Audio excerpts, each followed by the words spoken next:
Update कर रहे हैं सजावल खान। अपडेट से पहले हमारे चैनल को लाइक एंड सब्सक्राइब कर दें और साथ लगे घंटी के आइकॉन पर क्लिक कर दें ताकि आपको हर आने वाली नई वीडियो का नोटिफिकेशन मिलता रहे। तो बढ़ते हैं आज की खबर की जानिब।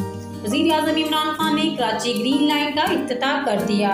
कराची में ग्रीन लाइन बस रैपिड ट्रांजिट सिस्टम में मंसूबे के इफ्तिताह के मौका पर वज़ीर-ए-आज़म इमरान खान ने बस का टिकट भी लिया और बस में सवार भी हुए और इसका मुआयना किया।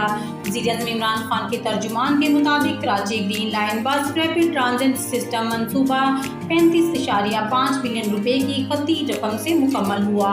इन्होंने बताया कि मंसूबा वफाक की जानिब से कराची के लिए एक बेश कीमत तोहफा है। ग्रीन लाइन बसें रोजाना 1,35,000 मुसाफिरों को सफर की सहूलत फराहम करेंगी। देखते रहिए आपका अपना channel city TV 49 news HD।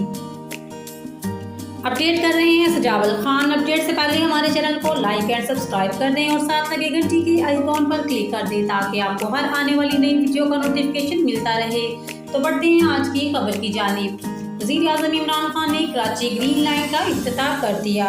Karachi में ग्रीन लाइन बस रैपिड ट्रांजिट सिस्टम में मंसूबे के इफ्तिताह के मौका पर वज़ीर-ए-आज़म इमरान खान ने बस का टिकट भी लिया और बस में सवार भी हुए और इसका मुआयना किया।